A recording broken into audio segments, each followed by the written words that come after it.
మహిళ మానవతావాదిగా ఉండాల్సింది పోయి దుర్మార్గమైన హత్యా రాజకీయాలను ఎన్నుకోవడం అన్యాయం.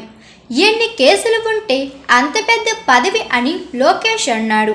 మీరు కేసులు పెట్టించుకుంటే నేను డబ్బులు పెట్టుకుంటా అని చంద్రబాబు చెప్పాడు. ఇలాంటి హత్యా రాజకీయాలు ఉండకూడదు అని వైఎస్ఆర్సీపీ నేత తోపుదుర్తి చంద్రశేఖర్ రెడ్డి గారు అన్నారు. మా పథకాలు ఏమైనా గ్రామాలకు వెళ్తే ప్రశ్నిస్తారని చెప్పి ఆమె తన వారసులతోనో తన తమ్ముళ్లతోనో ఈ నియోజకవర్గంలో తన కుమారులతోనూ తమ్ముళ్లతోనూ కుట్ర హత్యా రాజకీయాలకు పాల్పడుతూ ఉంది. ఇంత దుర్మార్గమైన పరిస్థితులు. ఆమె ఒక మహిళగా ఒక మానవతామూర్తిగా ఉండాల్సింది పోయి ఒక మానవతావాదిగా ఉండాల్సింది పోయి ఇటువంటి దుర్మార్గమైనటువంటి హత్యా రాజకీయాలు ఎన్నుకోవడం చాలా అన్యాయం. నేను గతంలో చంద్రబాబు నాయుడు మాట్లాడింది అడ్డు పెట్టుకొని మాట్లాడతారు. మాకు ఈ ప్రాంతంలో జరిగిన హత్యల గురించి ఈ ప్రాంతంలో తాలిబొట్లు తెగి తిరుగుతాండే మా కార్యకర్తలందరినీ గురించి మాకు తెలుసు కాబట్టి ఆ రోజు లోకేష్ కానీ చంద్రబాబు నాయుడు కానీ అధికారంలోకి వచ్చేందుకోసం వాళ్ళ పార్టీ కార్యకర్తలకు ఏం చెప్పినారు, ఎన్ని కేసులుంటే అన్ని పదవులు అని చెప్పినారు. ఎన్ని కేసులుంటే వాళ్ళకు అంత స్థాయిలో పదవి ఇస్తామని చెప్పినాడు. మీరు కొట్లాడండి, కేసులు పెడితే నేను డబ్బు పెట్టుకుంటా అని చంద్రబాబు నాయుడు మాట్లాడతారు.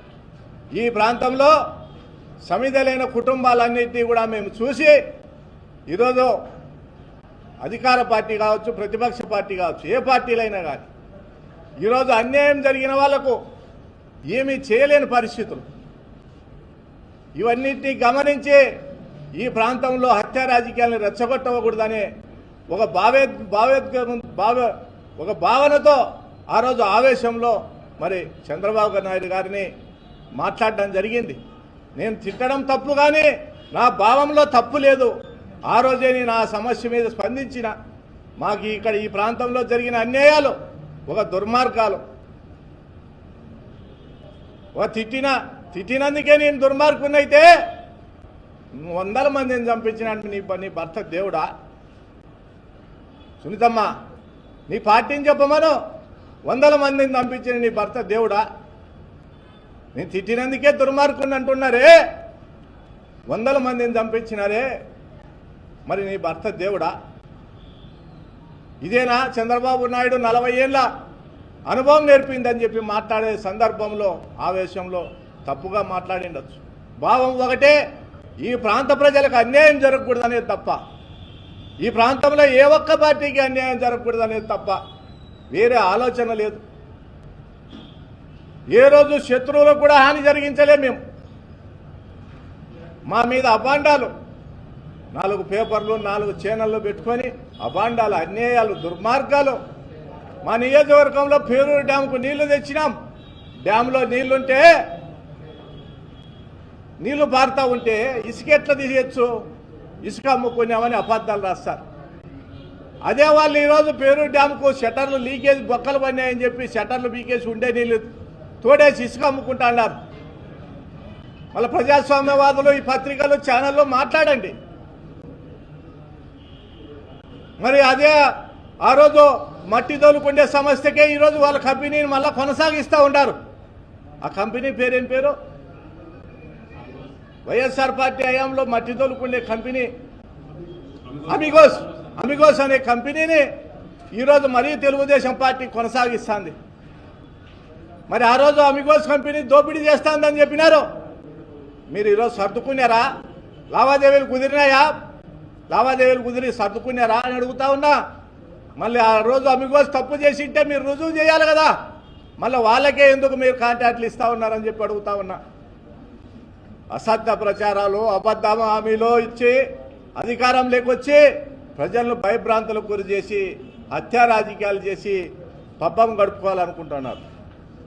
ఈ పోరాటంలో వైఎస్ఆర్ పార్టీ కార్యకర్తగా మేము సమిధేయలేదానికి సిద్ధంగా ఉన్నాం. సునీతమ్మ, నీకు కానీ నీ తమ్ముళ్ళు కానీ నీ కొడుకులు కానీ రాబోయే ఎన్నికల్లోపు నీకు చేతనైతే మా అన్నదమ్ములను చంపుకో. మీరు చేసిండే దుర్మార్గాల మీద, మీరు చేసే దౌర్జన్యాల మీద మళ్ళా అధికారంలోకి వస్తాం. వచ్చిన రోజు ఈరోజు మా మీద ఎటువంటి ఇలాంటి తప్పుడు కేసులతో మమ్మల్ని భయభ్రాంతులకు గురి చేయాలని చూస్తున్నావో ఆ రోజు జగన్మోహన్ రెడ్డి గారికి కూడా ఈ మీడియా ద్వారా తెలియజేస్తా ఉన్నాం. ఈరోజు టమోటా మండీలో అవినీతి జరుగుతూ ఉంది. టమోటా మండీలో వాహనానికి 2500 వసూలు చేస్తూ ఉన్నారు. రోజుకు 300 వాహనాలకు రోజుకు 7 లక్షల రూపాయలు వసూలు చేస్తూ ఉంటారు. జగన్మోహన్ రెడ్డి గారిని కూడా ఈ వేదిక మీద నుండి అడుగుతా ఉన్నా, మీరు అధికారంలోకి వచ్చేది ఖాయం. ఆ రోజు ప్రజల కోసం అని చెప్పి పాదయాత్ర చేసిన సునీతమ్మ పేటా కొట్టుకొని పాదయాత్ర చేసి ఈరోజు టమోటా మండీలో రోజుకు 7-7.5 లక్షల రూపాయలు వసూలు చేస్తూ ఉన్నారు. పోలీసులను డిఎస్పీలు అందరూ పోయినారు వాటికి పోతే అక్కడ ఏం మాట్లాడుతూ ఉన్నారు, వైసీపీ వాళ్ళు వసూలు చేశారులేవయ్యా ఇవ్వండి అంటా అన్నాడు సునీతమ్మ కుమారుడు. హాయ్ ఎవ్రీవన్, నేను మీ Pavani. Please like, share and subscribe GRTV. Hi, I'm Jyoti Singh. Please like and subscribe GRTV channel. అందరికీ నమస్కారం. నా పేరు Sambit. Please like and subscribe GRTV. Thank you.